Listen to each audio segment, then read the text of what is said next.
All right, so manifestation. It's everywhere you turn these days, right?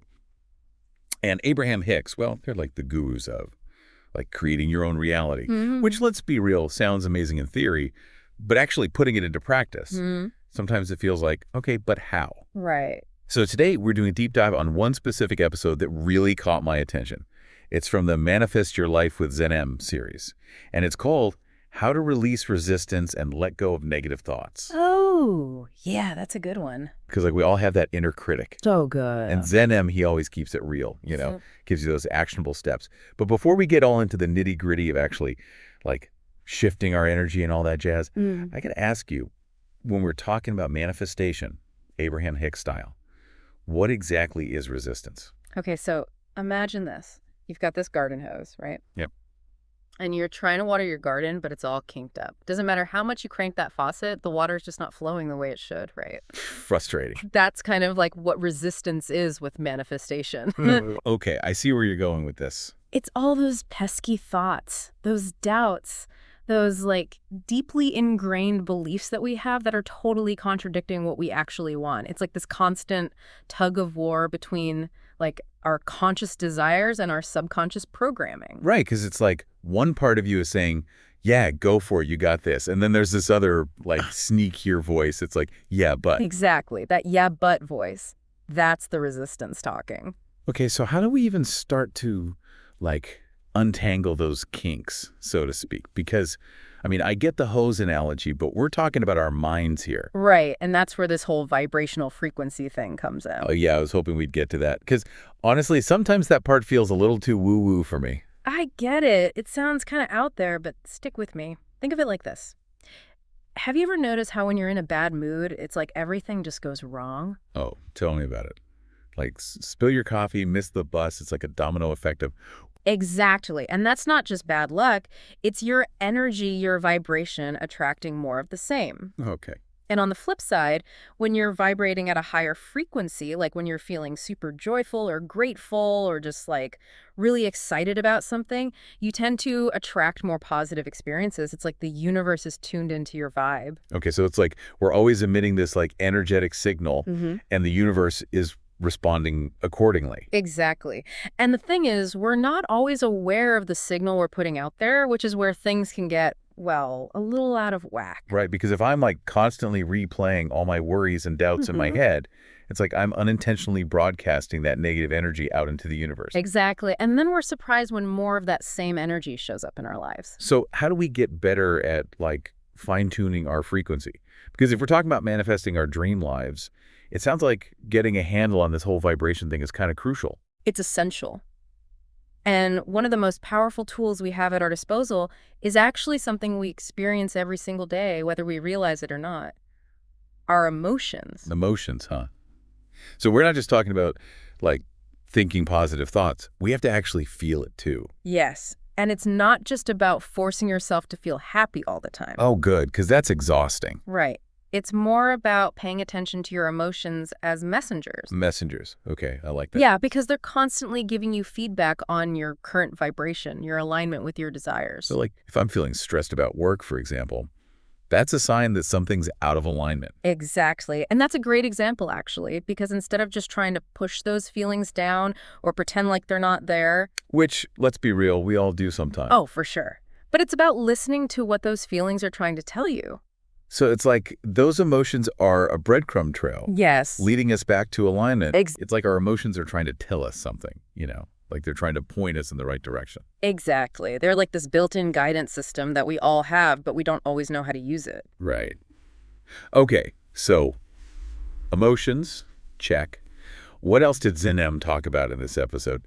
Because I feel like there was just like so much good stuff in here. Oh, he talked about the power of focus, right? Yes. Focus is huge. Because there's that whole thing, what you focus on grows. Wow. But honestly, sometimes it feels like the universe didn't get that memo. Right, and that's where we can sometimes get tripped up, because it's not just about focusing on the what, it's also about the how. Like, let's say you're trying to manifest, I don't know, your dream vacation. Oh, yes, please. Right, but you're constantly thinking about how you can't afford it, or how you don't have enough time off work. Well, guess what? You're actually attracting more of that lack and limitation into your reality. Ouch. Okay, yeah, I've totally been there. So instead of like obsessing over not having enough money, which, guilty, what should I be focusing on? Shifting your perspective. Remember, the universe is responding to your energy, not just your words. So instead of saying, I can't afford a vacation, try something like, I'm so excited to explore all the amazing travel deals that are coming my way. Ooh, I like that. It's like one feels kind of heavy and deflating, and the other just feels full of, like, possibility. Exactly. And that's what we want, right? To feel that sense of expansion and excitement. Okay, so it's all about finding those better feeling thoughts. But how do we actually make those thoughts stick, you know? Because our minds can be pretty good at, like, defaulting back to those old familiar patterns. Totally. It takes practice, but the more you do it, the easier it becomes. It's like building a muscle. Okay, so what are some exercises we can do to strengthen that focus on the good muscle? ZenM shared a few good ones, like meditation, for example. Okay, meditation. I've heard that one before. It's not just about, like, sitting on a cushion and emptying your mind, though. Because who can actually do that? My brain is like a browser with, like, 20 tabs open at all times. Yeah. Right. The point of meditation is more about creating some space between your thoughts, like even if it's just for a few minutes each day. So it's like hitting the pause button on that mental chatter that's always running in the background. Exactly. And in that space, that's where the magic happens. Because when you can create that little bit of distance between you and your thoughts, you can start to choose which thoughts you want to engage with. Okay, so meditation helps us create that space. What do we do with that space once we have it? Fill it with gratitude. Gratitude. Okay, I've heard that one is powerful too. It really is, and it's something you can practice anytime, anywhere. Like, instead of focusing on what's missing in your life, what if you spent just a few minutes each day focusing on everything you're grateful for? It's like that saying, gratitude turns what we have into enough. Exactly. And it's amazing how such a simple shift in perspective can create such a big difference in your energy. Like, Abraham Hicks always talks about this one woman who was struggling financially. Hey. And she started making a list every day of 5 things she was grateful for. Just 5 things. Yep. And within a few weeks, her financial situation started to turn around. Now, coincidence? Maybe. But I kind of think it's more about the energy she was putting out there. Right, because if you're feeling grateful, it's like you're already in that vibration of abundance. And that's what you're attracting more of into your life. Exactly. And speaking of powerful tools, have you ever experimented with affirmations? Affirmations. Okay. So I have a bit of a love-hate relationship with those. Sometimes they feel kind of cheesy, but I've also heard they can be really effective. They totally can be. But it's important to use them in a way that feels good for you. Like, don't just repeat something parrot fashion if it doesn't resonate with you. Okay, so how do you make affirmations, like, actually work? Because I feel like I've tried them before and nothing really changed. It's all about consistency and feeling. Like, think of it as reprogramming your subconscious mind. Yeah. If you've been running on the same old program of limiting beliefs for years, it's going to take some time to install those new empowering beliefs, right? So it's like those affirmations are the software updates for our brains. Exactly. But you got to keep running those updates day after day. Okay, that makes so much sense. So I shouldn't expect my money mindset to magically transform overnight just because I, like, half-heartedly mumbled a few affirmations in the mirror this morning. Probably not. But if you can make it a consistent practice and really feel those affirmations as you sing them, Okay. that's when the magic starts to happen. It's about embodying those beliefs, not just, like, intellectually understanding them. Yes.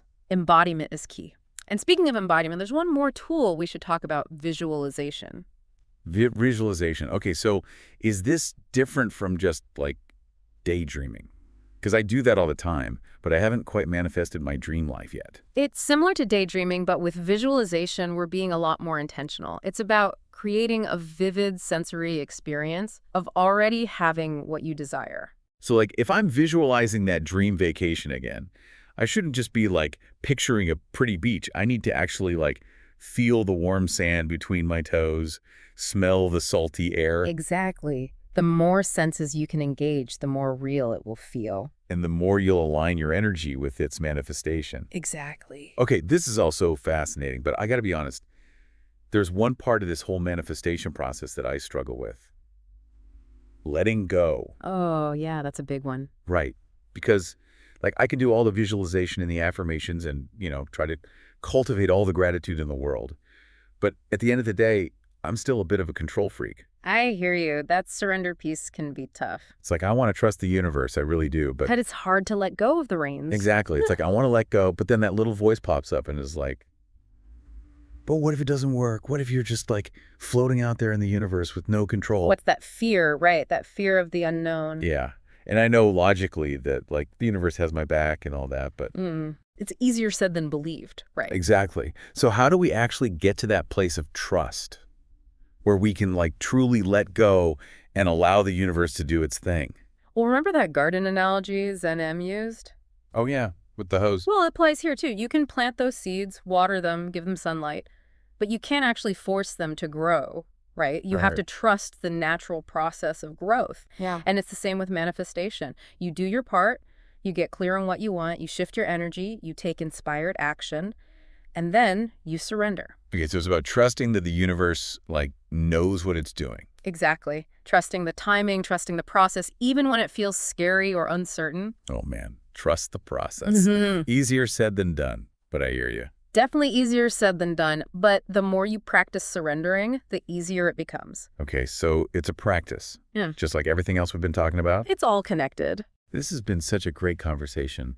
I always feel like I learned so much from these deep dives, and like from listening to ZenM, he's got such a good way of explaining things. He does. He breaks it down in a way that's like really relatable, even those kind of woo-woo concepts. Yeah, exactly. So for those listening who like want to dive even deeper into all this manifestation goodness, what are some key takeaways you hope they'll walk away with today? Well, I think the biggest thing is just remembering that you are not a victim of circumstance. Like, Yeah. you have the power to create the life you want, but it starts with taking responsibility for your energy. Becoming aware of those limiting beliefs and starting to shift them. Exactly. And not being afraid to experiment with those tools we talked about: meditation, gratitude, affirmations, visualization. Find what works for you and make it your own. And remember, releasing resistance is not a one-time thing, right? Yep. It's an ongoing journey. Totally. It's a practice. Well, on that note, I think it's time to wrap up this deep dive. Yes. But before we go, any last words of wisdom for our listeners? Just remember, what if the only thing standing between you and your dream life is the belief that it's not possible? Ooh, that's a good one to ponder. Okay, and on that note, we'll leave you with that. Thanks for joining us for this deep dive into the world of Abraham Hicks and manifestation. Happy manifesting, everyone.